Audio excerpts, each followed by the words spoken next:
Shakes the camera. Oh, I'm sorry. There he is. All right.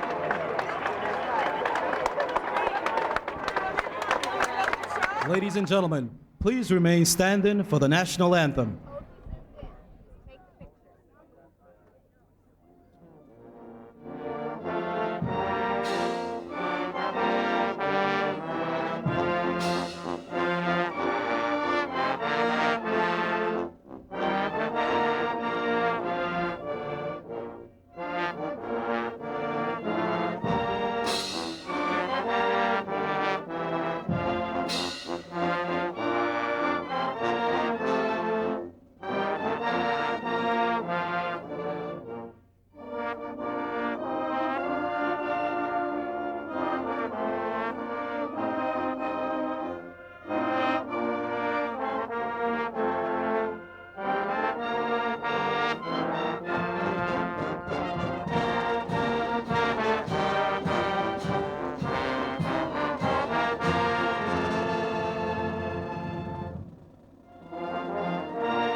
Good morning to all of you, and Mr. President, welcome to Long Beach.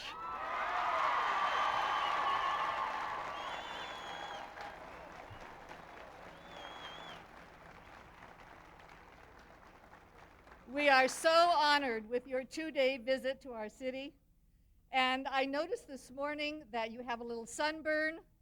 I'm delighted about that, and also the president is wearing our Long Beach pin, and I'm really honored with that.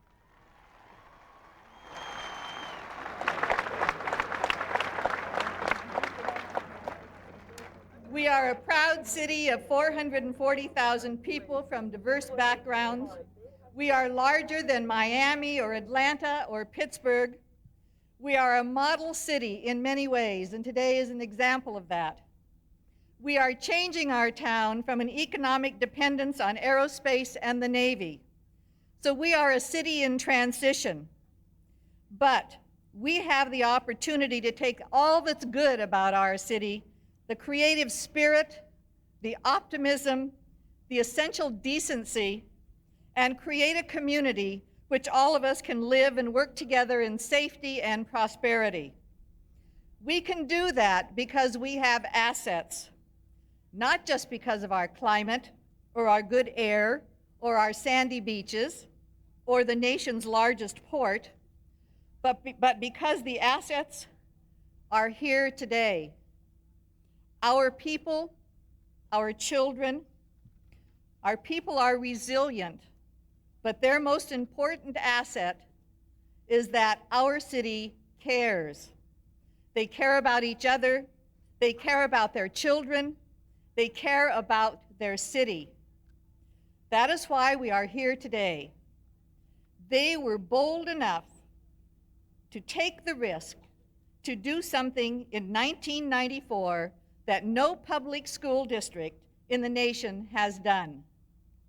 Mandatory school uniforms for children grade kindergarten through 8th grade.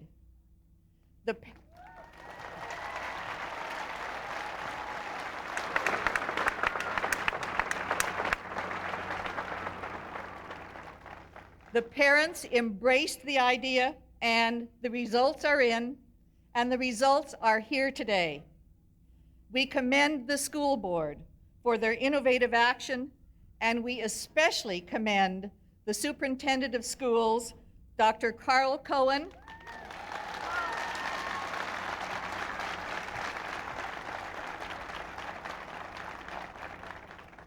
we commend him for his innovation, for his flexibility, and his strong leadership. Dr. Cohen has been with the Unified School District many years, but he has been superintendent the last 4 years. And having been in education myself for over 30 years in the city of Long Beach, I have been long aware of his strong leadership, of his strengths, of his caring, and today is an example of the leadership that we see in our Unified School District. It is my great honor to introduce to you the superintendent of the Unified School District. Almost got the college in there, but I didn't quite do it. Superintendent of the Long Beach Unified School District, Dr. Carl Cohen.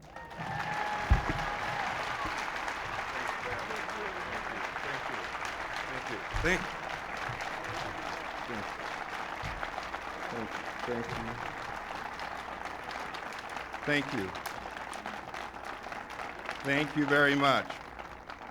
Good morning, Long Beach Unified.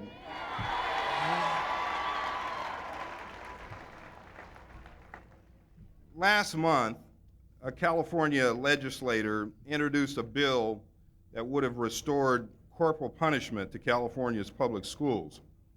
One of the nice things about being a dad and a school superintendent is that you get instant feedback on your performance and the performance of the school system from your kids.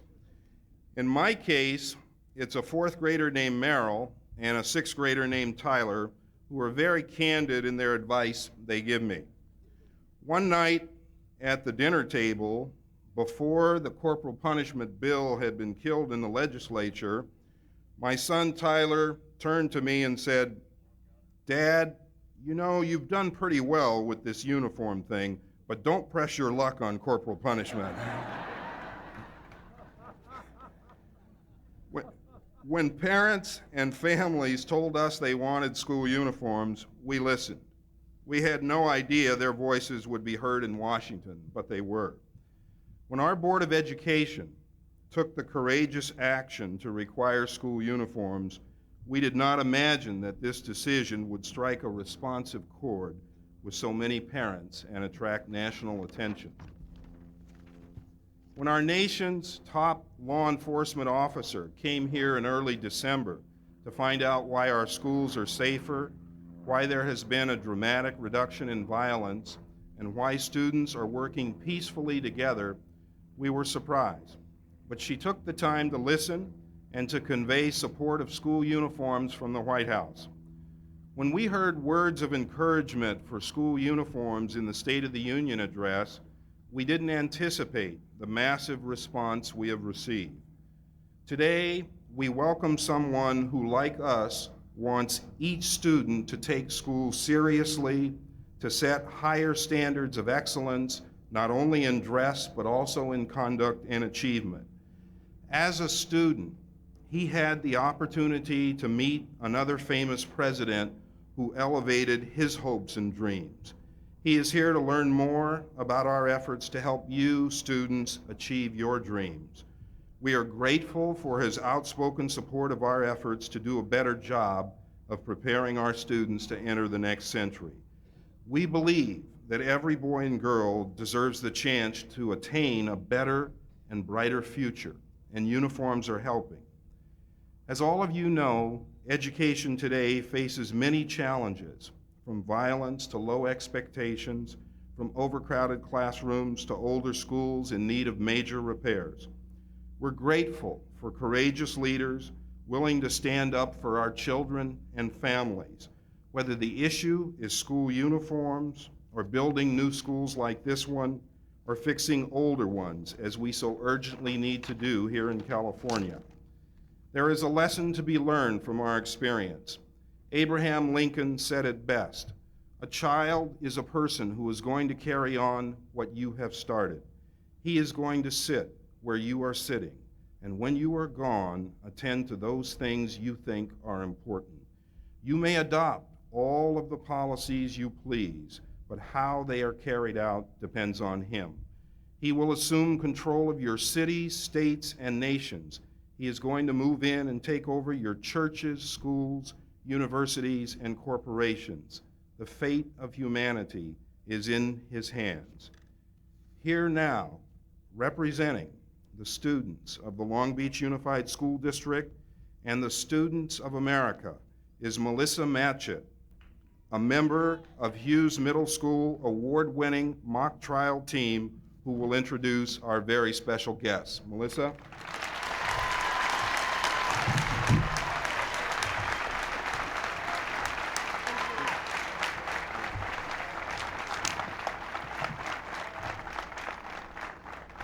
Two years ago, the Long Beach Unified School District was the first and only public school system to adopt a uniform policy for grades kindergarten through 8. In his State of the Union address, President Clinton praised our school district for its vision. Although not everyone liked the idea at first, we now see the positive effects they have had on our schools. Student behavior and attitudes have greatly improved, and now there is a better learning environment on our campuses and in our classrooms. As a student, I have noticed that uniforms have created a greater sense of unity among our diverse student body. We are proud of our efforts, and we thank the President for his support. To remind the President of his support, I would like to present him with a sweatshirt on behalf of the school district.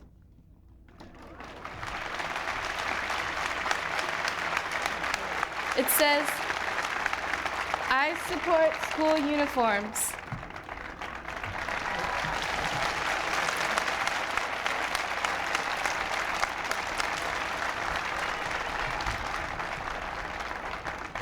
On behalf of the students, parents, and community of the Long Beach Unified School District, please join me in extending a warm welcome to the President of the United States, Mr. Bill Clinton.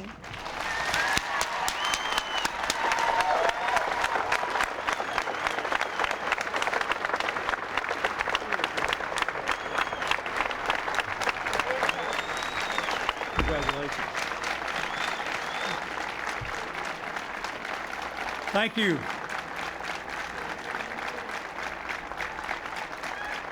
Thank you very much.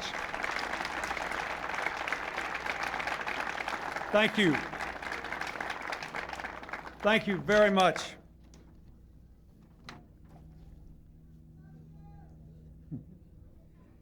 Thank you, Melissa Matchett. Didn't she do a good job? Give her another hand.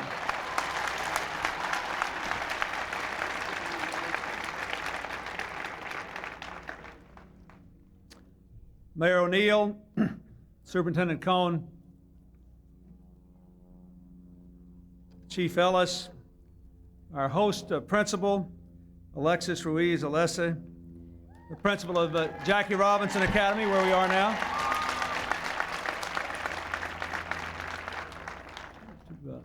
President of the Board of Education, Bobby Smith, to the ROTC groups from Wilson and Poly, thank you very much for being here. And to the Poly High School Band, thank you very much for playing so well.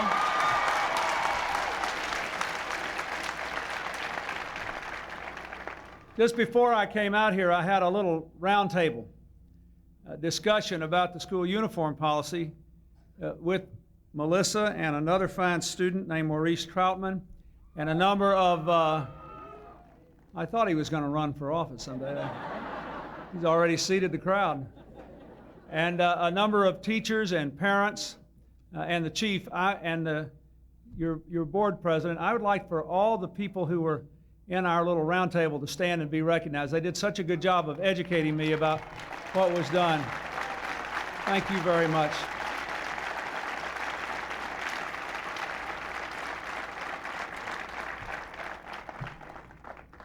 I'm glad to be back in Long Beach. It seems like only yesterday when I was here last. I do have my pin on today. It's sort of my uniform, and I'm honored to be here. I came here today to applaud and support the efforts of this remarkable community. Yesterday, the mayor and community leaders briefed me on the remarkable plan that this community has to revive itself and deal with the impact of the defense downsizing of the last several years. Today, I'm here to support what over the long run may have an even more profound impact on the future of this community and our country. This remarkable progress you have shown in your schools as a result of the school uniform policy, making them safer, more disciplined and orderly, freeing teachers to focus on teaching and students to focus on their job of learning. You are returning their schools to their original purpose and proving that public institutions can excel when they have high standards, high expectations for all children, and a high purpose with a strategy at the grassroots level supported by everybody in the community for carrying it out. I have to tell you on a very personal note, as I told the panel, this has made my life at home even a little more difficult because for 10 years, several times a year, before Long Beach finally took this groundbreaking step, the only person who ever talked to me about school uniforms was the First Lady. And 6 or 7 times a year, we'd go to Chelsea School and we'd go to this or that event at school, or we'd visit other public schools, and she'd come home and say, you know, if we had a uniform policy, it would make things better in these schools. I heard it over and over and over again, and thanks to you, I have to listen to, I told you so.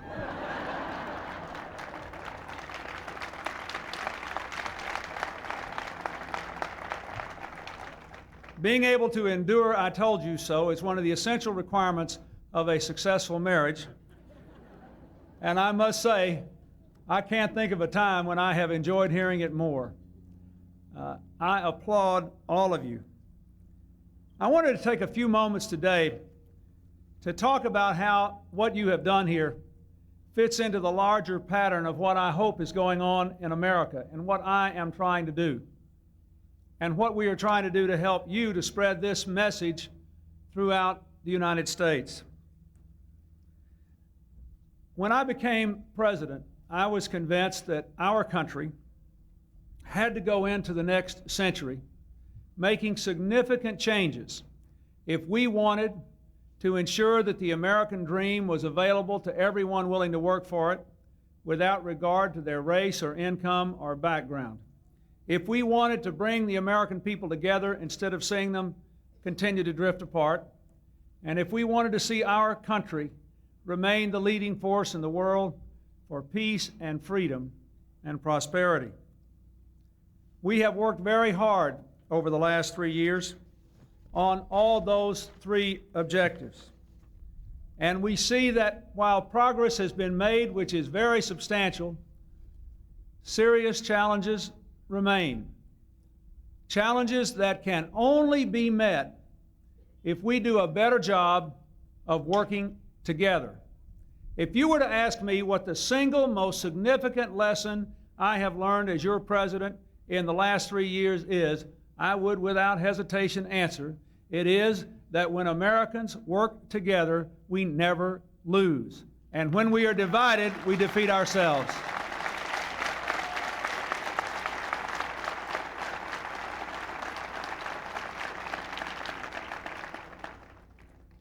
Today, California newspapers reported 285,000 new jobs in this state in 1995 alone. We are moving this economy, almost 8 million new jobs, a 15-year high in home ownership, 3 years of record highs in new businesses formed. Businesses owned by women alone in the last 3 years have created more new jobs than the Fortune 500 have laid off.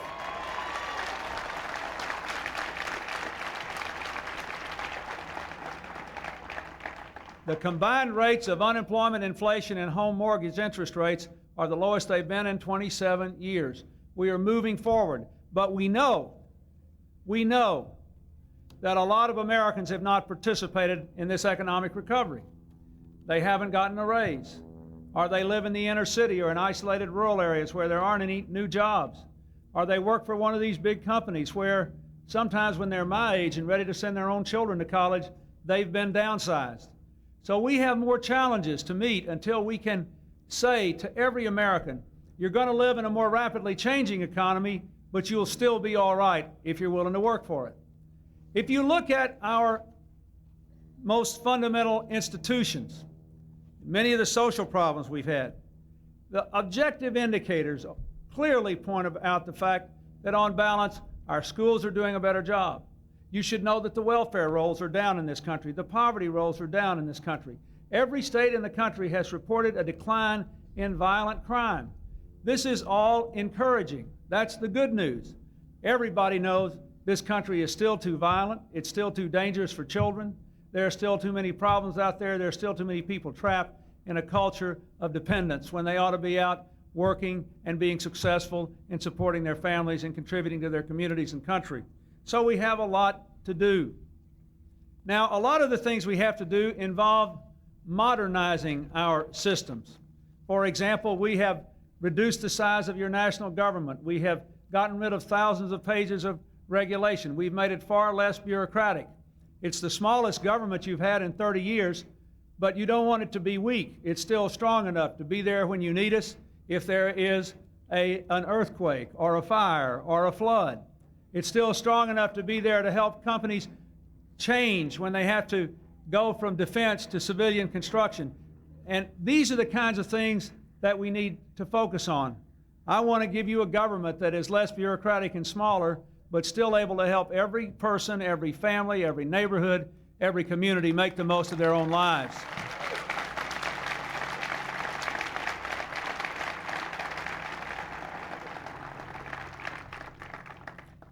And so all the institutions have to change. We have to modernize. In just a couple of weeks, the Vice President and I will be out here to celebrate Net Day in California, the biggest next step in our campaign to make sure that by the year 2000, every single classroom and every single library in this country will be hooked up to the internet. 20% of California schools will be hooked up this year.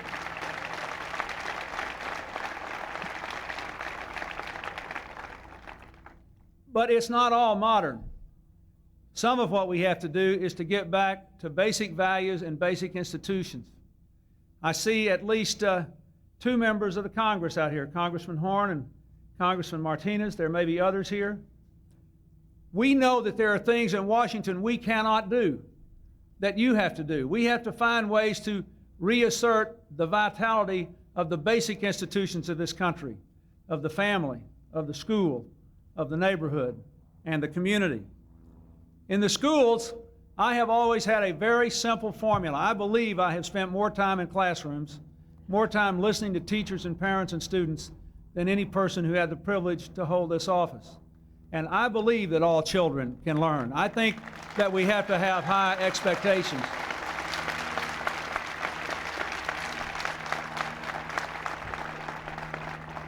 I believe in high national standards. I believe in high technology, nationally spread. But I believe in grassroots reform, giving kids a good head start, giving every person access to college, and giving adults a lifetime chance to always get education when they need it for economic reasons.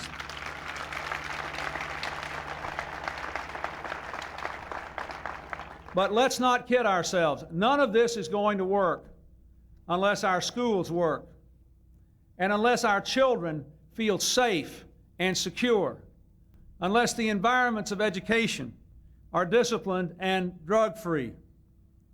We saw the tragic consequences of the time in which we live, again, just a few days ago, with the terrible, painful, agonizing, senseless shooting of that fifth grade teacher in front of his students in Los Angeles. We are praying, I'm sure all of you will pray, along with our family, that Alfredo Perez will pull through and that his wife, who is also a school teacher, will have the courage, the bravery to carry on, and that those students in that school who underwent that horrible experience will somehow find the courage to believe in their adults who are responsible for their lives so that they can go and grow and learn again. We know that most of our schools are safe, but we know that our country is not as safe as it ought to be. We know that every parent who walks a child to the bus stop and waves goodbye in the morning should never worry whether the child will come home safely. Every parent has a right to expect that their children will be safe in school. Every parent has a right to believe that the children are spending their time learning and teachers are able to spend the day teaching. In the partnership with you and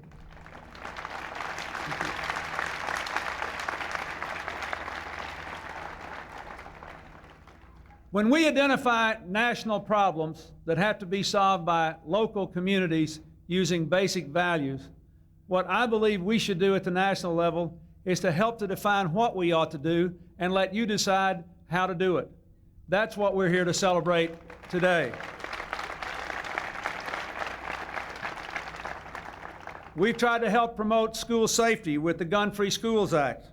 We are educating our children through you with the funds we provide about the dangers of drugs with the help of the Safe and Drug-Free Schools Act.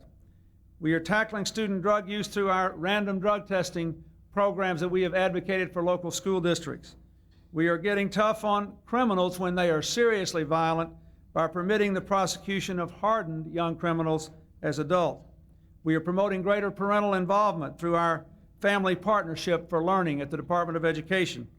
We are supporting you in teaching our children the values of hard work, discipline, mutual respect through the introduction of character education programs all across America, again at the initiative of local school districts, not from Washington, but when you want to do it, we're there for you and we think you should do it.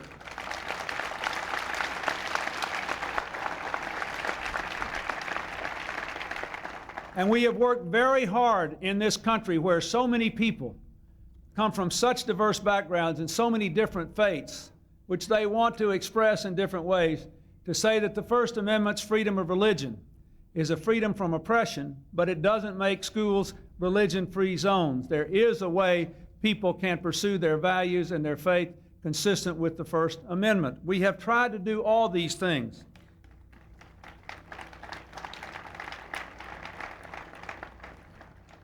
But I have to say, in the end, it matters whether all of you are working together and whether your counterparts in every school district in America are working together. That's why I took some pains in the State of the Union address to urge that other school districts in our nation consider following the example of Long Beach on school uniforms.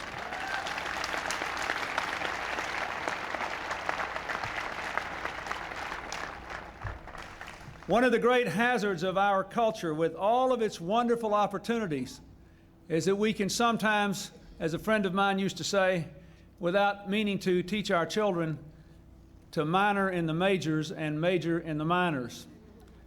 It's important to be able to make a good living, and it's important to be able to buy things that you'd like to have, but that's not the most important thing in life. And it's tragic when young people, without a balanced upbringing, without grounded values, without a secure education, wind up believing that it's all right to kill somebody for a pair of sneakers or jewelry or a designer jacket.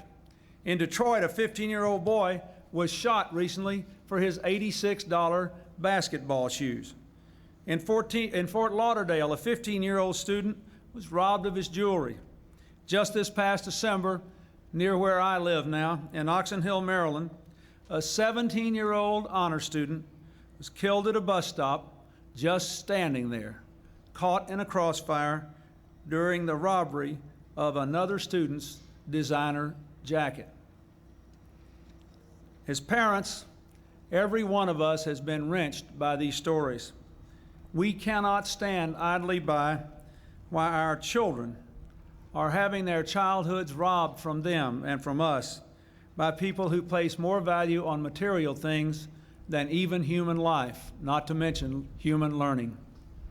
The Long Beach Unified School District and the parents here have not stood idly by. I want to again say, the entire United States of America is in your debt because you took the first step to show that elementary and middle school students could wear uniforms to class, reduce violence, reduce truancy, reduce disorder, and increase learning, and, as was said more ably than me by my remarkable introducer, give a sense of unity and purpose and teamwork to the students and the schools that are in this school district. We are all in your debt in the United States.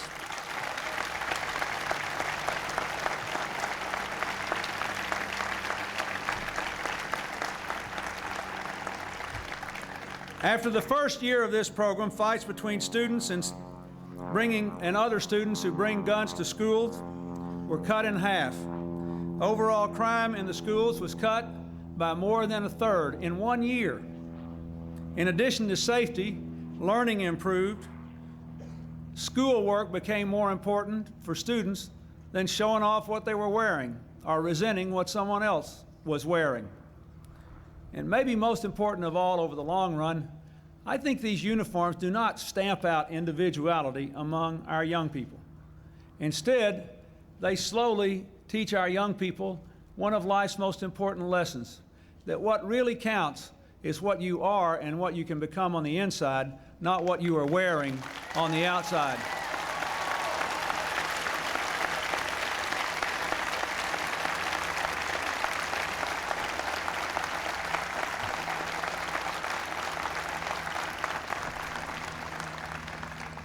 And at least on that score, I think you could make a serious argument that this school uniform benefits the children of affluent families as much as it benefits the children of poor families, because that is a lesson all our children need to learn.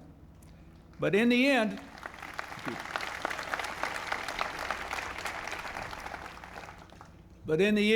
we should remember it should be safety first.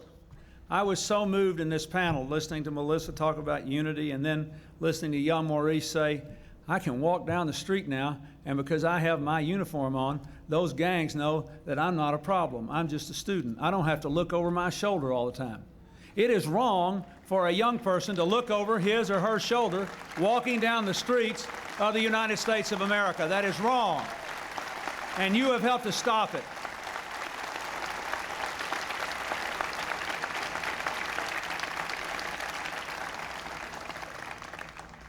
And let me say finally about you, you did it reflecting the lesson I said that was the most important I have learned. You did this together. This was not imposed on you.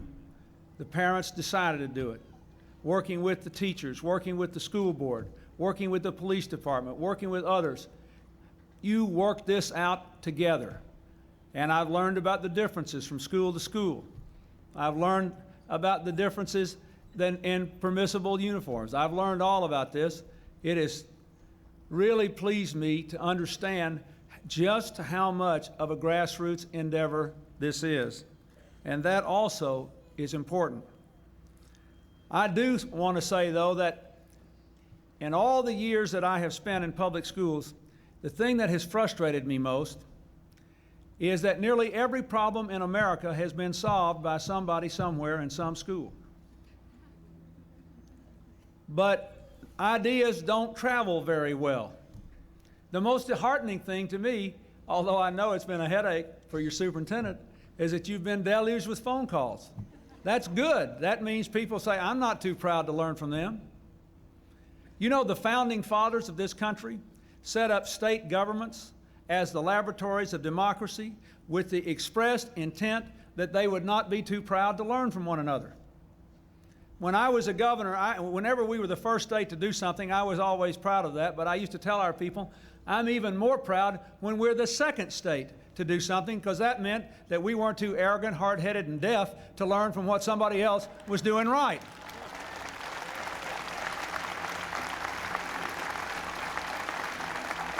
So, we want to support what you have done here. And so, we have taken on the job of finding out what works and how.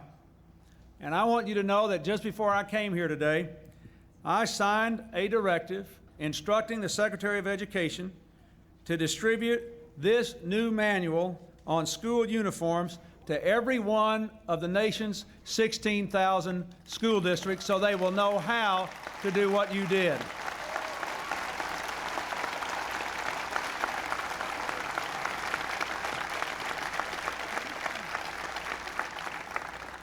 The Department of Education worked with the Department of Justice and the Attorney General to develop this. It's a roadmap for the establishment of a policy for school uniforms for schools that want to use the tool. It provides a central source of information about successful programs, yours and those that have followed, that are making a difference all across America. Let me be clear. This is not a national government mandate. This is not Washington telling any school or school district what to do. The decision about whether to adopt a uniform policy as a tool in an overall program to promote safety and improve learning is a local decision to be made entirely by parents, teachers, and local school officials. But at least now, nobody will say, we didn't know about this, we couldn't imagine how to do it, and we're not sure it will work. If they read this, they will know it will work, and they'll know about it, and they'll understand how to do it.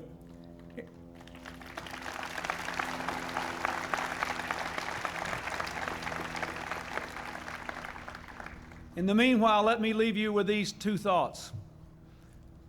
Please don't grow weary in pursuing this goal.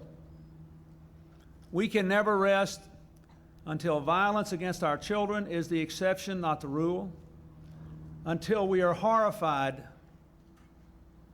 until we are genuinely surprised when we hear about something bad happening to a child.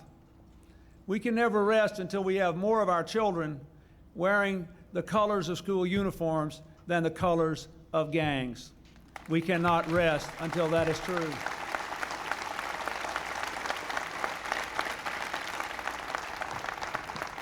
And please, each and every one of you in your own way, be willing to reach out to your friends and neighbors and anyone with whom you come in contact across this great state and across our beloved country to tell people the story of how this works. People are desperately looking for ways to restore integrity and meaning and purpose and direction and success to our schools all across America. You have shown that it can be done. Share your knowledge, share your passion, share your conviction, and remember what I said. Whenever we are defeated, we defeat ourselves. If we are divided, we can't win. But when we're together, America never loses. Thank you, and God bless you.